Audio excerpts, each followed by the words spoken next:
Hello, good evening to all. We are resuming the public sharings.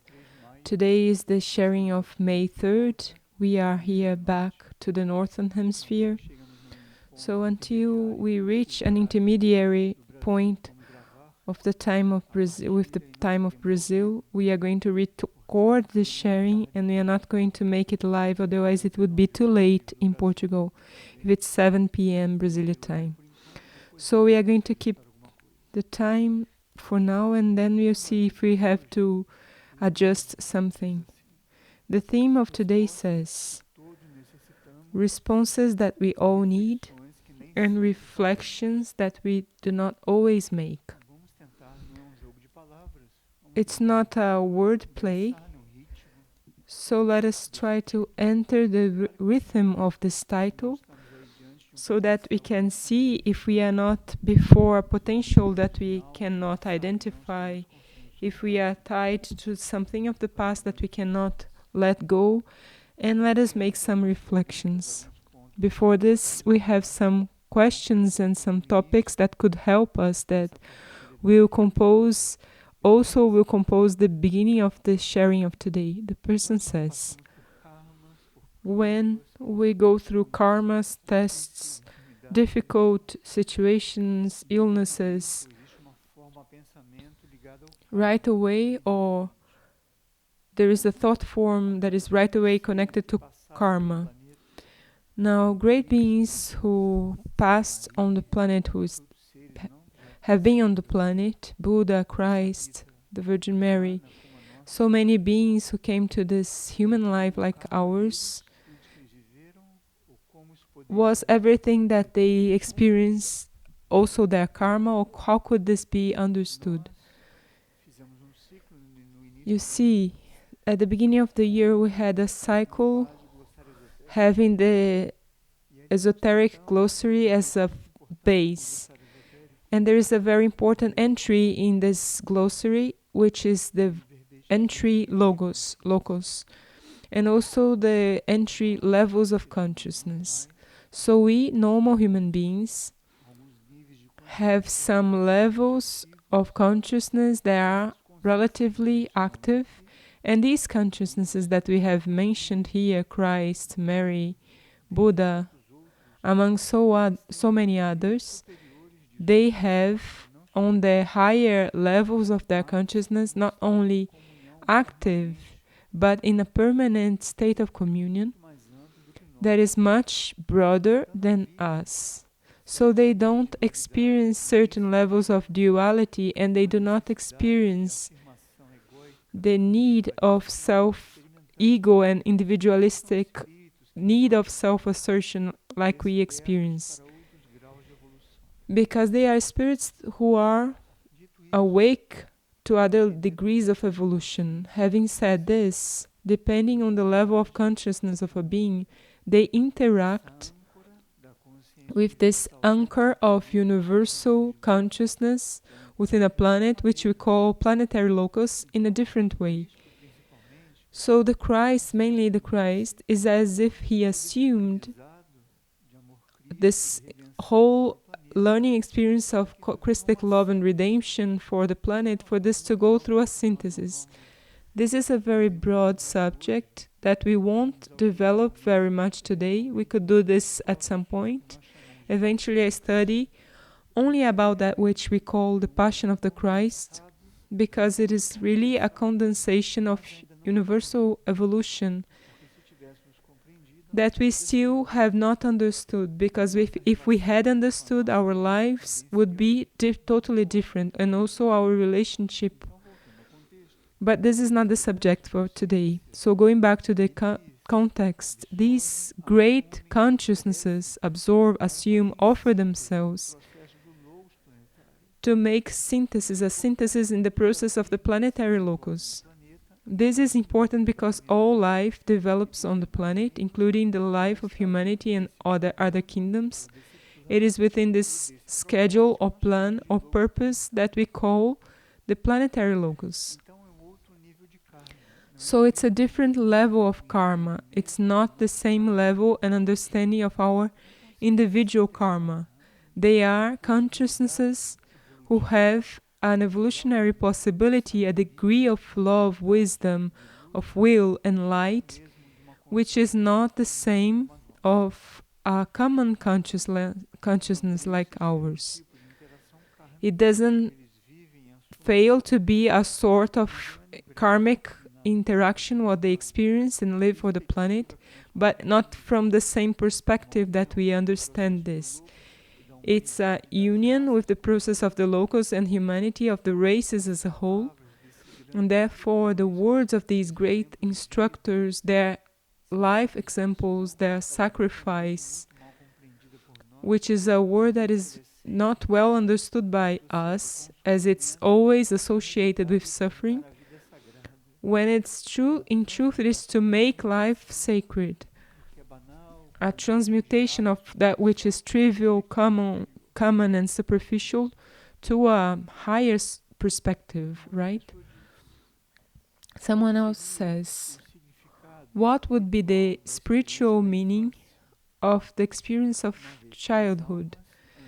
Once old souls, younger souls or young people, souls with less incarnations, regardless of the commitments with evolutionary forces, they all go through the stage of the material plane. So how is the help to these beings when they go through this stage of incarnation? And would be childhood a window of opportunity to the atonement of faults?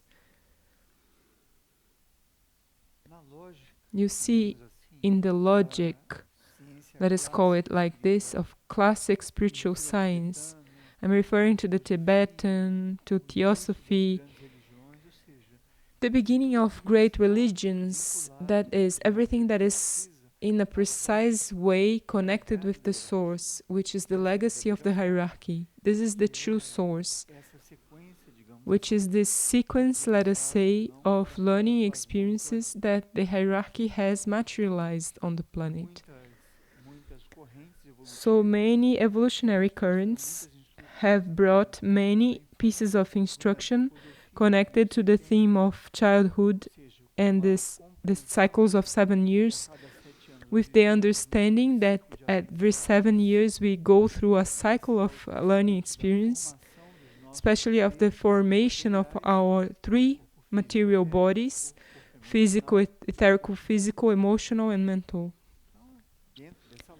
So within this logic, childhood is located in this cycle, the first 7 years. There is a group of understandings that are very important for us. But the fact is that with the Second World War, something happened that the Tibetan revealed through Alice Bailey, something that is very important and significant, and that still splits, that still leaves leftovers,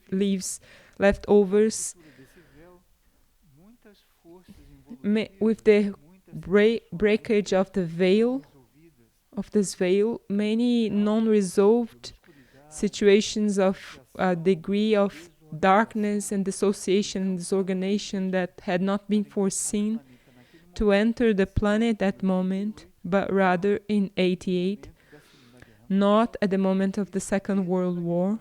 This disorganized the inner planes. So as humanity, as a planet, we saw ourselves with an evolutionary pressure that is considerable and did not find expansion of the consciousness that had been foreseen to be developed still in that time until 1988. So in this gap of 40 years and something, humanity saw itself under the precipitation of a certain of impulse and influence which humanity was not prepared to deal with.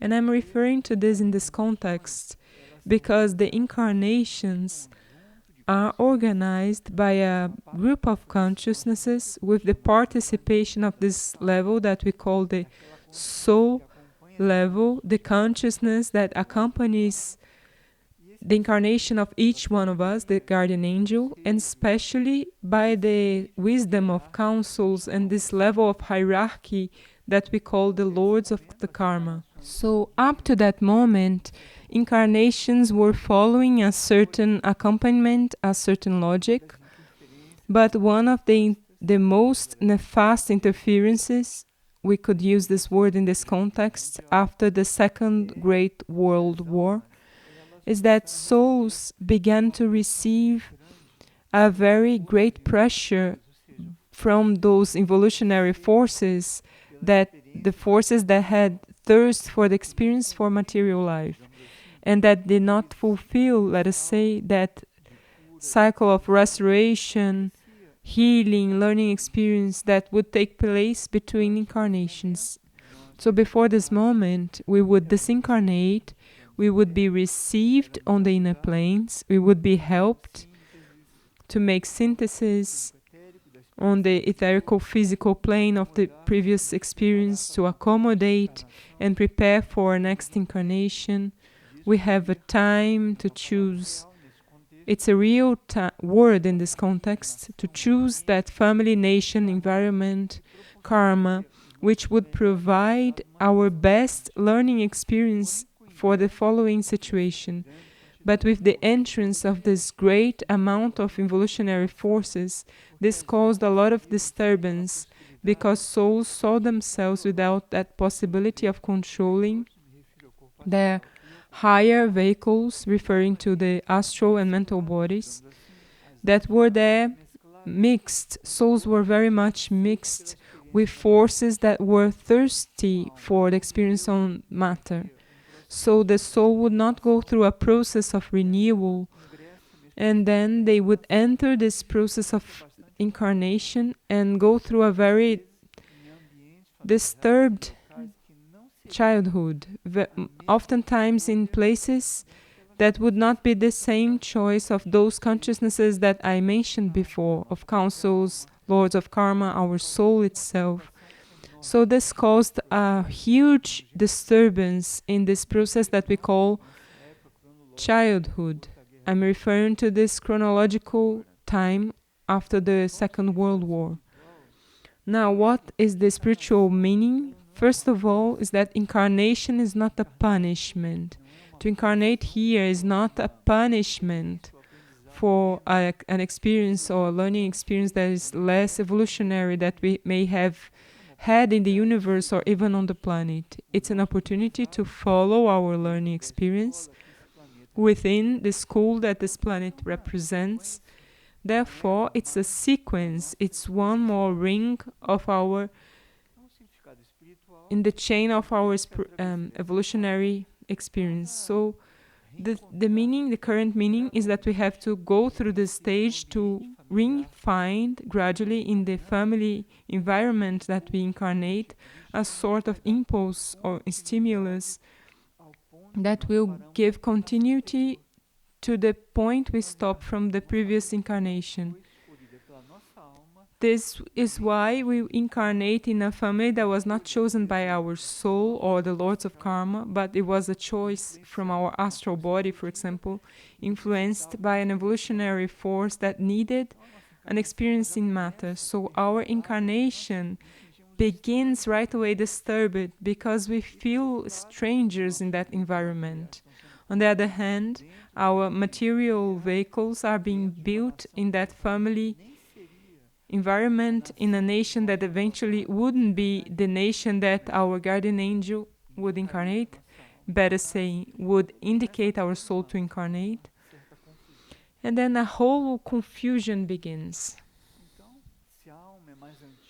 So if the soul is older, in the context of the question of the person, the soul has more experience to make good use even that disfavorable situation of not following a higher indication for this incarnation, and the soul transforms this into a learning experience, but generally they are very painful childhoods, because they are the values that the old soul holds within do not coincide that the family environment develops. Can you follow? So it causes a sort of dissociation in the soul. So in a node soul, this has less impact, and it is seen by the soul as a opportunity of confirming what it has of the best. But for a young soul, it could be a situation and reason for a lot of dissociation and being compromised, having the incarnation compromised. So this is a very important topic, and we need to deepen very much into this for us to have an experience here as we are having, and accompanying those who are in the situation in a more luminous way. You see, yesterday I arrived from Angola. We have one of the activities of this work, which are the humanitarian missions, and I was in Angola. And the last day before we came back, I had this topic very much in mind. This topic of learning experience that these souls go through. One of our activities we have is with our orphanage, that we have more 200 individuals between babies, children, teenagers, adults of the first stage, and we see how these souls go through an experience that is completely different to what we can imagine. Souls that incarnate with a thought form of magic or the thought form of condemnation. Consciousnesses who are violated in their own homes, who live at the streets, they are abandoned, rejected.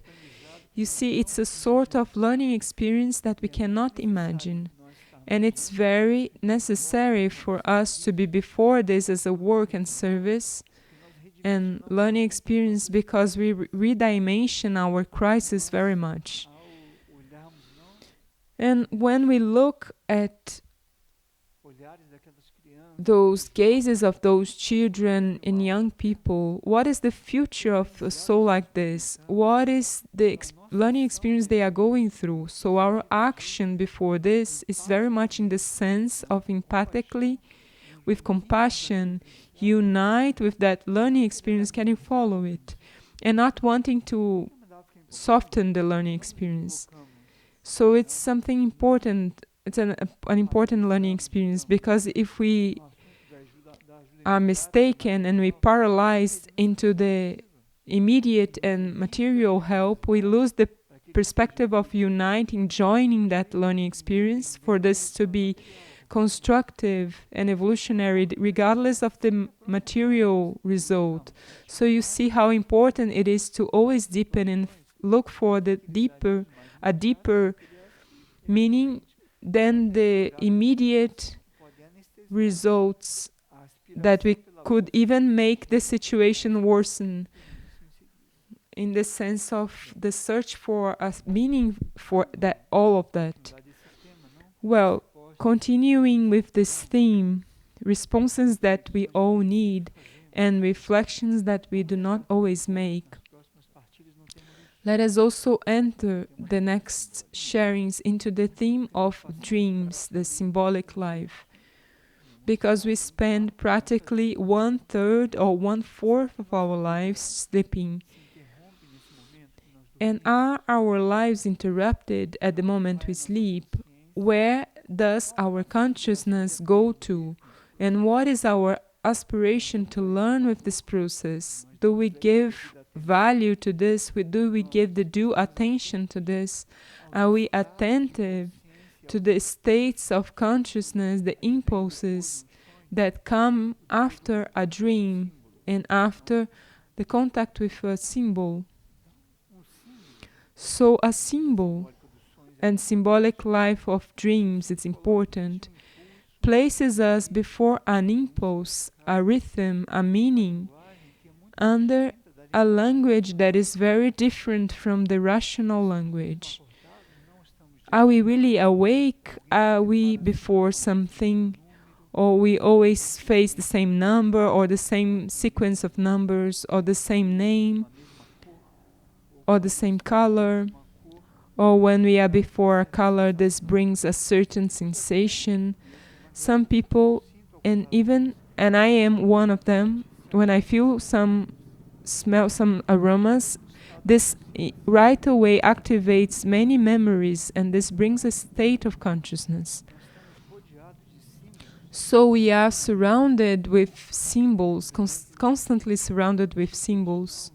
For example, flight or buses ticket, or a bill to pay that value, that number. So our lives, even common life, of everyday life, can be used by this great universal wisdom to help us come out of this such a automatic and concrete relationship with things.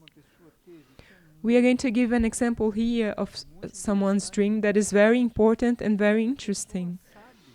And the person knows, better saying, we know when we have a dream that is symbolic, because this touches us and it stays there, resounding, it comes back. Generally, we become aware of this, a part of this.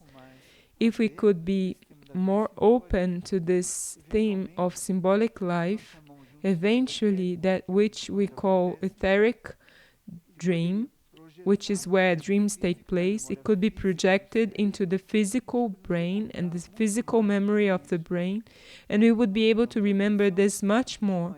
But as we don't give attention to this, there is a dissociation of our etheric brain, which is this part of our structure, physical etheric structure, that has more contact with subtle bodies, especially the astral mental planes and our inner world. But as we don't give the due attention to this, as we don't love this process of symbolic life, again, this is not an emotional movement of sentimental movement of love. It is our including this. Love, inclusion have the same meaning.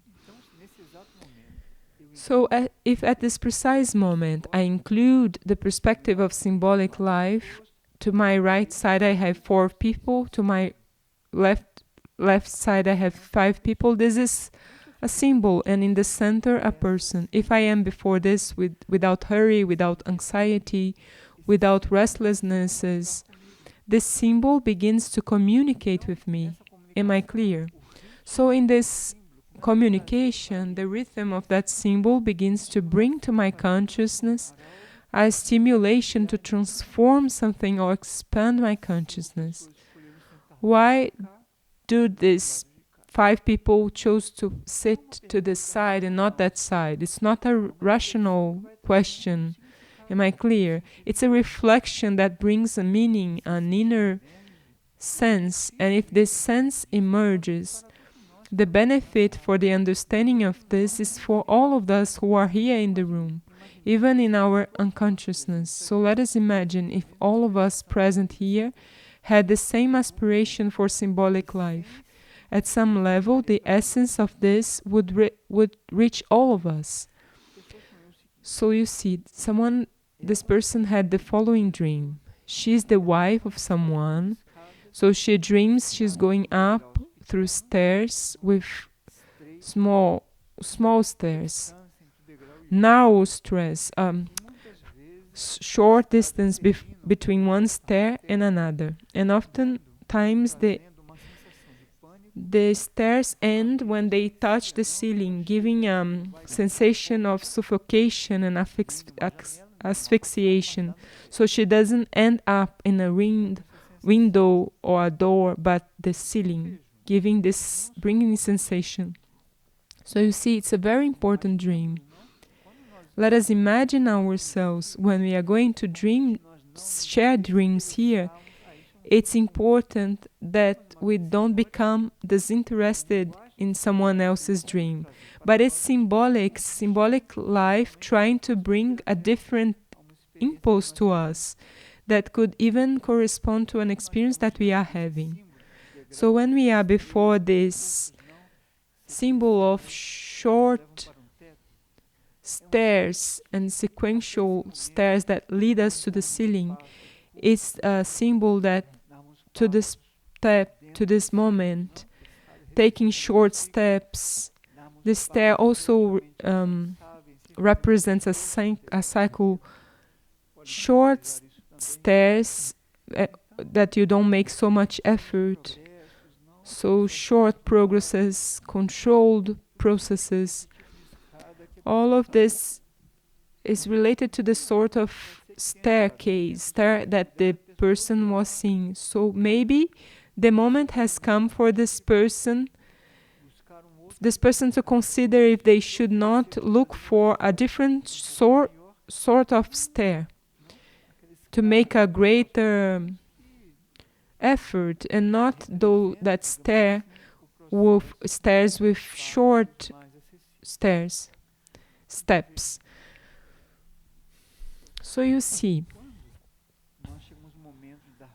when we reach a moment of taking greater steps in our consciousness and making a different sort of effort, eventually we have a symbol like this, and it leads us to a ceiling. The ceiling is you have reached the maximum that this sort of attitude and effort and process allows. Now it's necessary to have a different sort of yoga, a different sort of stair, and another size of steps. So it's a very interesting symbol, dream. A way related to the way our consciousness is in this whole process. Really very interesting. And here someone asks if we could deepen into the theme of the 3 months cycles, which has been deepened, and it's in the esoteric glossary and refer to the date August 8th. Yes, in the next sharing we are going to deal with this content. And lastly here, to continue with the theme of the sharing of today, someone asks, how to diminish the dichotomy between that which we preach, that which we know, and that which we really live. You see, we have to be careful because our minds are very immediatist. So there is a warning in the question of the person. It's a very authentic reflection, but we have to understand that everything we know or everything we preach is also a process, that there is a learning experience together linked to this. And this learning experience in the evolutionary rhythm of this dual universe where we live, matter and spirit, it's always divided into cycles or stages of processes, rhythms. So, let us give an extreme example. A teaching of Buddha, for example, that our minds tend to dissociation and dissociated narrative. So when Buddha says this, he's always experiencing on his level, obviously, the same dissociation. So it's not when we preach or when we are sharing some degree of instruction, and the word preach is very strong, but that we are there sharing something. We are lords of that. We are practicing, we are sharing a sort of impulse, and there's a key here that should always be permeated with that degree that we are experiencing that. This is the point. Now, if we don't accept this humbly, we could share what we experience, or that degree of matrix that we manage to contact every time. It's our task, let us say, to instruct or preach, that which is the word that the person used here. But we are going to bring this to our day-to-day, and it's useful to all of us. And when we are projecting or even demanding a behavior, and the distance that between this and what we truly live, there should emerge there the love for being true. And if we are aware that all the processes within this logic of the universe where we are is always a gradual process, it's always a process within a cycle, harmony within this, or truth within this, is that we should always share or preach what we know in the proportion that we are trying to live and that we have managed to live. So this true, sincere and authentic effort that we try to live within this brings us a very great adaptation and a wisdom to perceive that moment in which we definitively speak does not correspond at all to that which we live. So we have to be very careful with this. So you see, when we know that this distance gradually diminishes, it's when we are doing a work in our consciousness under a certain situation, aspect, whatever it is, a process that has to be arranged between conscious effort for our self-contenance and self-transformation, and trust that the greatest part is going to be made by this one consciousness, or the energy, as we say. So if we are doing this work over ourselves and trying to live that part, or in that proportion, authentic proportion that we know that we can manifest, when there is an impulse of that which in the world generally, or some religious movements, is called a temptation, or an impulse that before used to disturb us, this will no longer touch us. So it's a meaning that we were devoutly and striving with effort. One day this will come back to us and will call our attention, and this will no longer touch us. It's a meaning that the energy, the universe, has made its part. So, as an analogy, when we are before this movement of wisdom and sharing something, we should always try to live in the question of the person that which authentically in us corresponds to that which we can live, and a little bit more, and place a tone in the tone of effort of the process itself. So the process is subtle, but we have to be very careful with the energy of demand for something that does not correspond to the effort we are doing. This is the dichotomy, because an energy comes of incoherence and other people can feel this. So we have to be very attentive to this point of balance between that which we already live authentically and what we share with others. Well,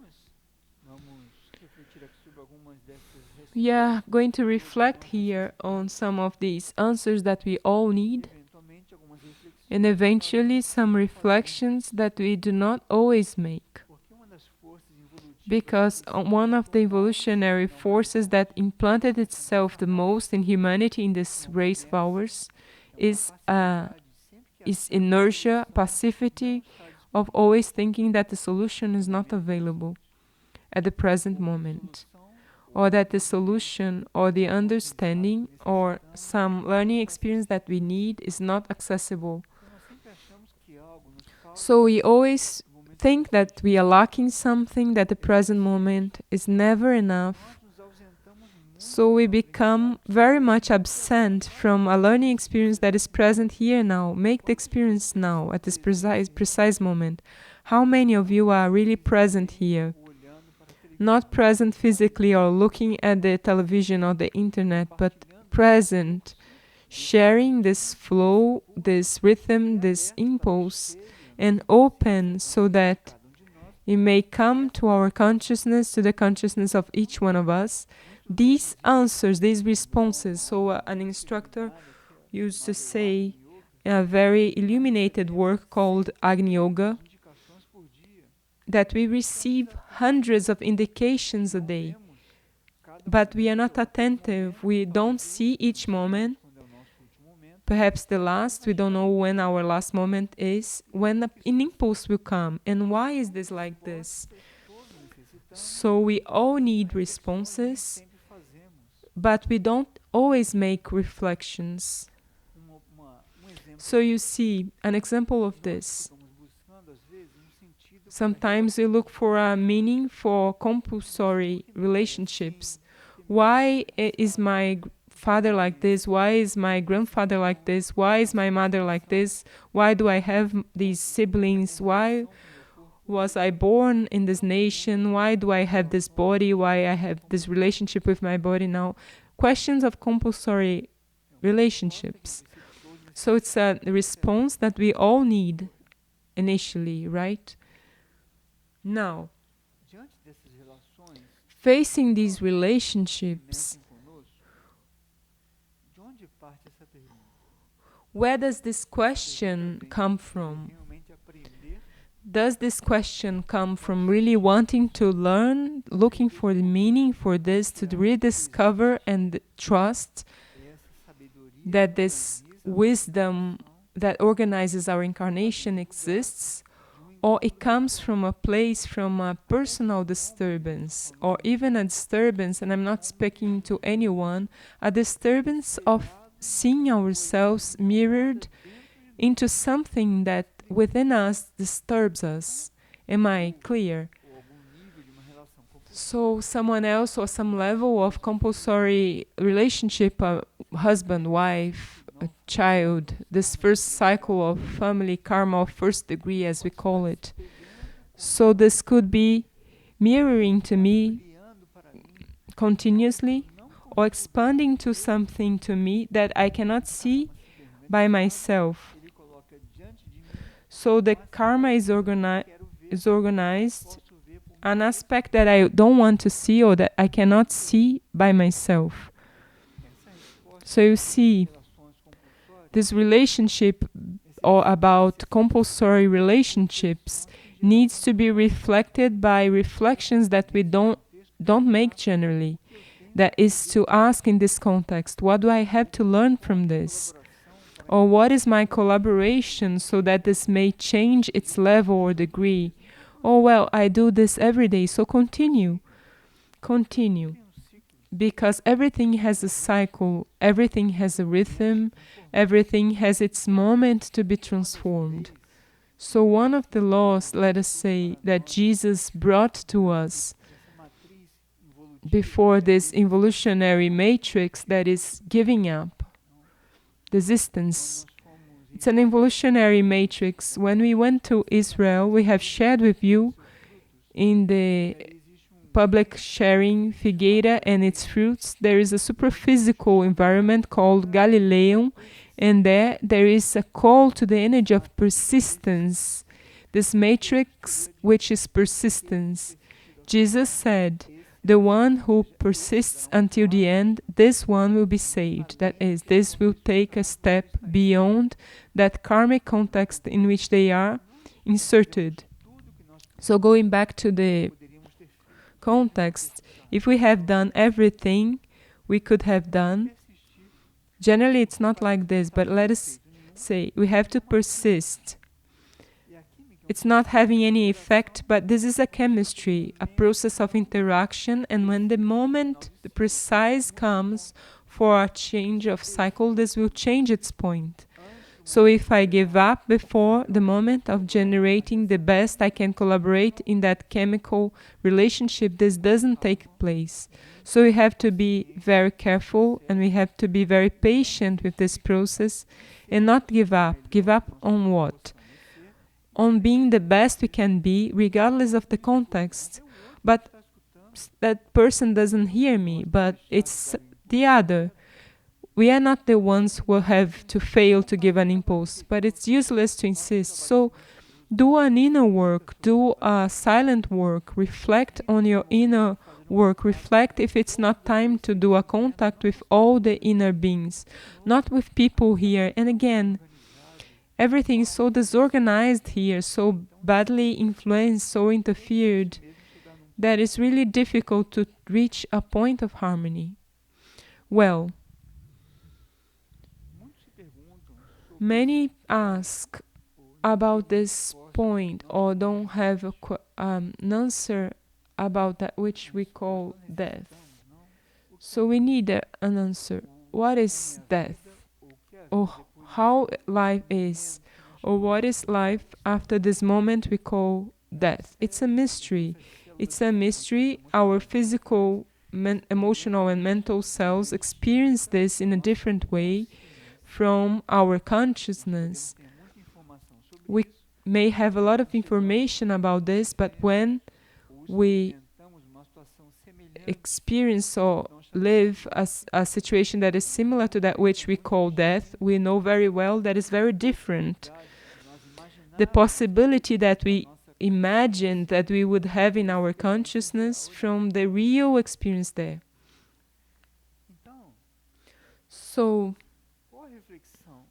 what is the reflection that we do not always make? The first reflection is, are we seeking the essential from each moment for that which we call life? Are we really loving? Loving means to include life just as it comes to us and trying to learn with this at each moment. So this great insecurity or impotency that we feel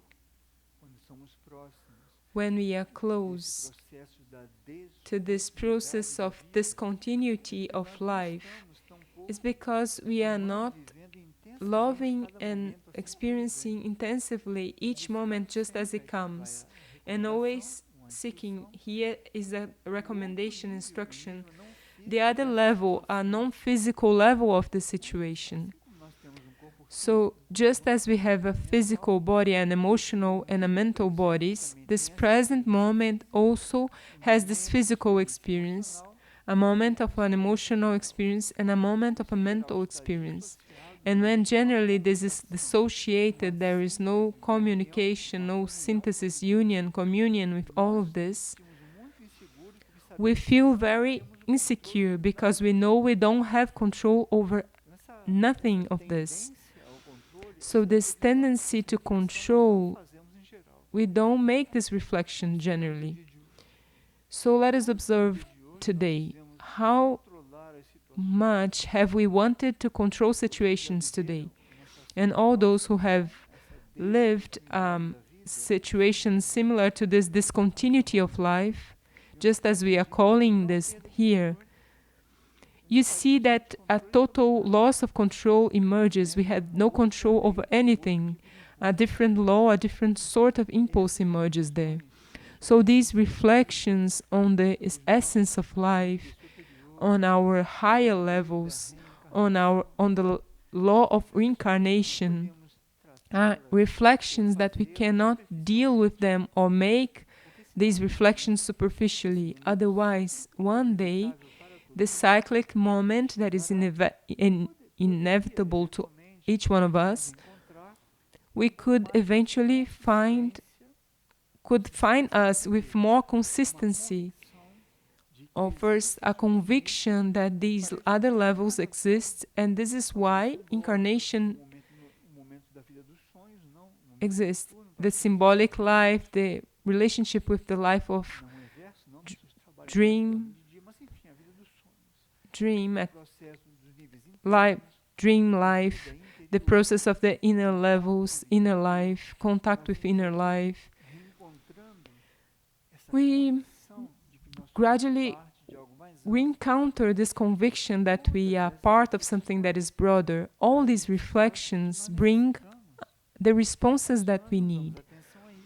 But if we don't give attention to this, we do not know the higher levels of consciousness, only polarized in the appearance of the physical plane. Inevitably, when this moment comes of the impulse of discontinuity of life, which we call death, whichever way we want to understand it, we will have more difficulty in entering this experience.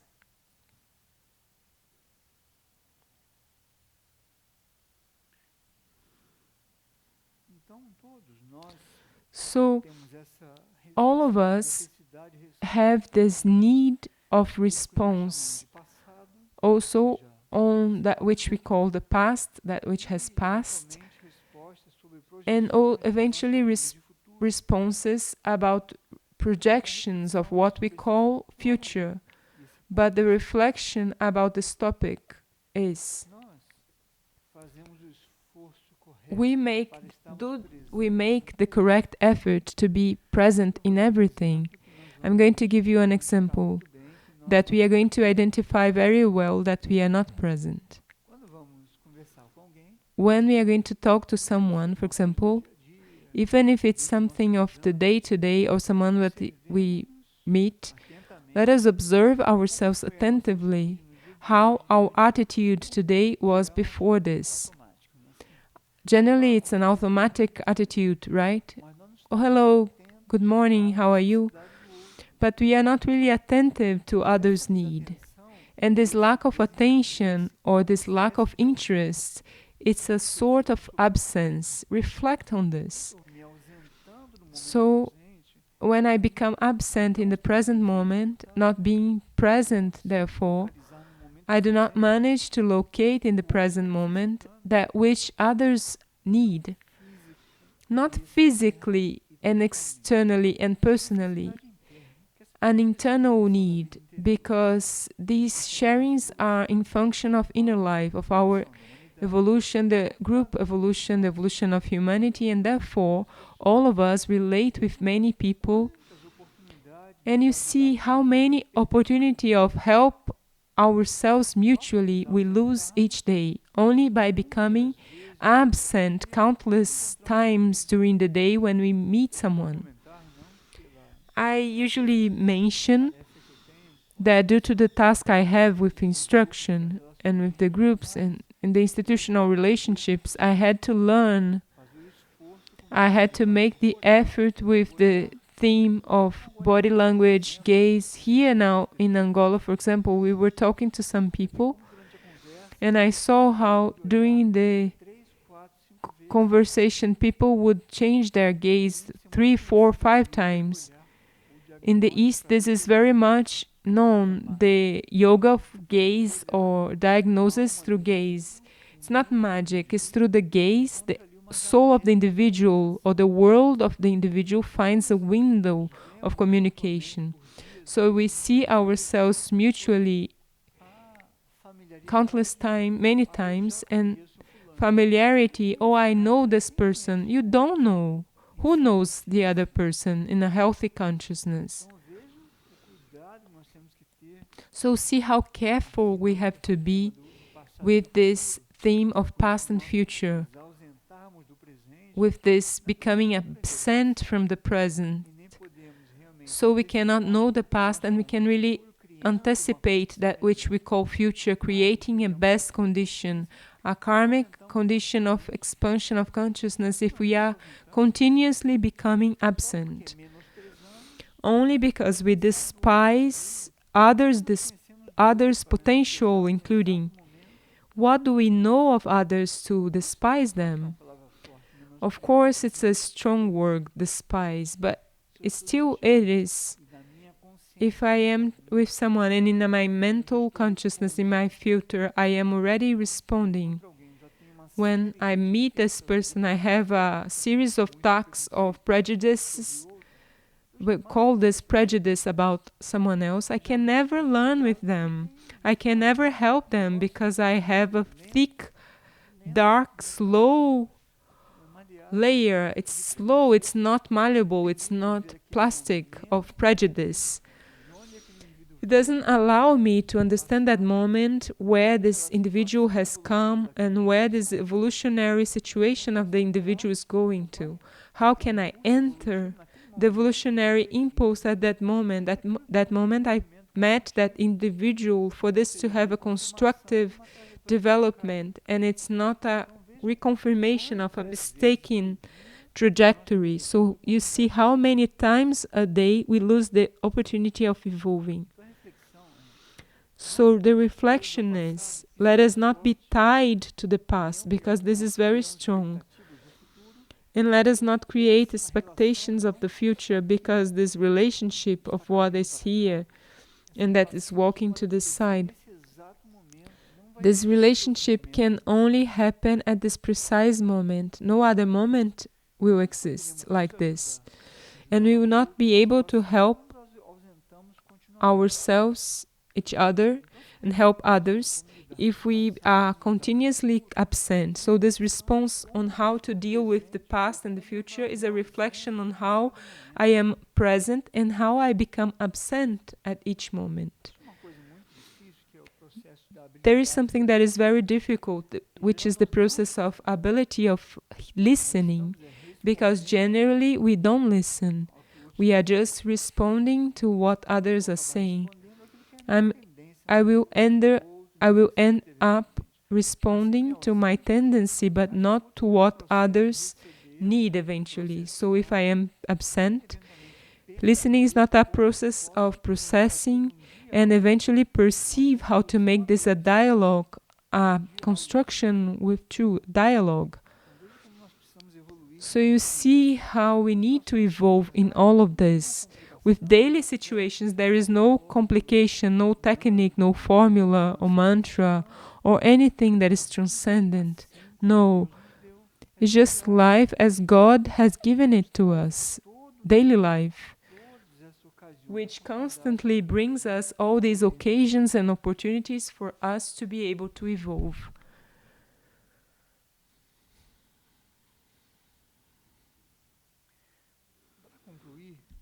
To conclude, we are going to move on to some difficulties in this process that could help us to watch, to keep vigil. Because oftentimes many say, I don't know what is my decision before something. We reflect a lot, but let us say what is the posture. I don't know where to walk to. Okay, but perhaps knowing what we should not do, what we could avoid, is also a way to open a window to perceive what is correct. So one of the difficulties of this process is, for example, impulsiveness and superficiality. So this impedes us to implant in us a healthy state, a peaceful state of really being present. And when we are present entire, this receptive, reflexive state, this margin of wisdom begins to naturally emerge. When I am in peace, life comes, events come, and I'm there in this decision of not being impulsive or superficial. So let us reflect. Today, up to this moment, have I been superficial? Have I been impulsive? Have I been present at each moment? And we will see honestly that yes, generally yes.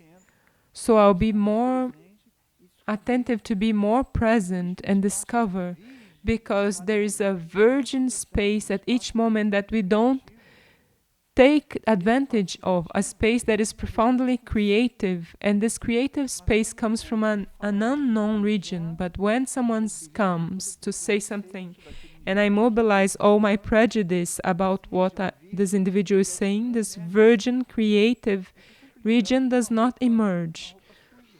So I'm always dealing with a dirty clothes, warmed up food, not this virgin potential that will make others' potential emerge. So let us avoid impulsiveness and superficiality.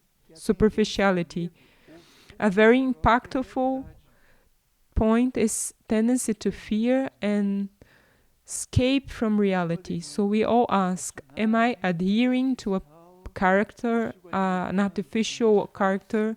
Am I nourishing disguise, a mask? Remember the sharing about the 12 fears. One of the fears is fear to judgment, to opinions. Do I have this fear? Do I behave with this fear always pushing me not to be authentic, not being and expressing what I can be at this moment?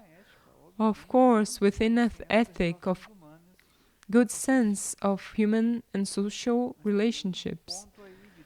But there is a thermometer there. I want to be authentic, genuine. We are in this work of expansion of consciousness, but this does not mean fear or escape from reality itself. So let us ask ourselves, do I envelop myself with a character, in a character, or out of fear to escape my own reality, to please someone, to be accepted? So you see how this theme of social networks could represent an evil in this context, when this whole thought form obliges people to be what they are not. That is not even in the project of life for them, in the schedule for their incarnation, with behaviors, with ways of, with appearances.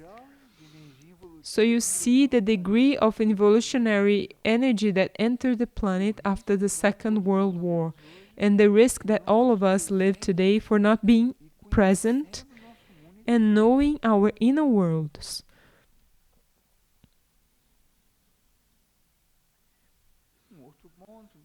Another point of this difficulty is lack of attention to responses and signs that life could be bringing to us at each moment. So being disattentive. So today we receive impulses from many points, conscious and unconscious points. It's a rain of impulses. So what is polarized in our consciousness? We could ask ourselves, am I attracting that which I need before my moment of learning experience, or am I attracting all these characters that do not correspond to me, or artificial things that do not correspond to me? So we are all mixed, and this lack of attention, in this lack of attention we become disattentive. And in this lack of attention, we do not manage to see the potential that exists to something involved in this situation. No, but I have reached the limit. I know it. I no longer know where to go now. So observe if there isn't a space of virgin consciousness within this that could make light emerge or resignify this. Because if it's happening again, or if it's still happening, there is a learning experience that we have not assimilated there, correct? Otherwise, it wouldn't be learning, we wouldn't be happening again. So if it's knocking on our door again, it's because there is still something to be explored there. So this lack of attention makes it difficult or even impedes us to see the potential of each moment. Then, lastly, attachment to your own perspectives and resistance to see other aspects of a same situation. So oftentimes, life or situations are leading us to compose a puzzle, but it's showing us from a place that we cannot see because our perspective and resistance makes us see from a different point. So this flexibility, this openness to see from other perspectives, other angles is very important. Now, this is possible, the thermometer of this process, for us not to become lost in a naive and fragile openness to listening and accepting anything, which determines what we are going to attract from other perspectives is our love for truth. So we are before a situation, a person, any situation, and the search for the truth of that, for the solution of that, for this to go through a synthesis and find again a next step, the love and decision to really deal with the truth is what's going to attract, at the same proportion, a perspective of truth also that perhaps I'm not managing to see for some reason. Now, this is only possible when we are working on that which is called as humility, which is our accepting our consciousness just as it is, without having ambition for something beyond what we are, and not enter victimism, which is a false pride, and placing ourselves below that which we could be. Saint John of the Cross used to say, humility is the point of the present moment in which we are. We are, and that's it, just as we are. It's like living here now, going outside, there is a pavement, there's a flower there, and in the consciousness of the flower, it's not complaining that it doesn't have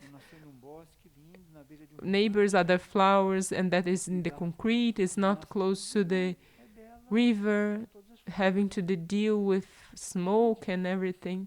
No, it's the flower, just every flower. So this humility of present moment, this is why it's difficult, is what allows us to leave the state of attachment for us to be able to learn. So detachment, that seems to be something very obvious in our evolution, is not. In the East, in the most point, one of the most important points, detachment, we have conviction that that everything is in a movement of continuous transformation. So this continuous mosaic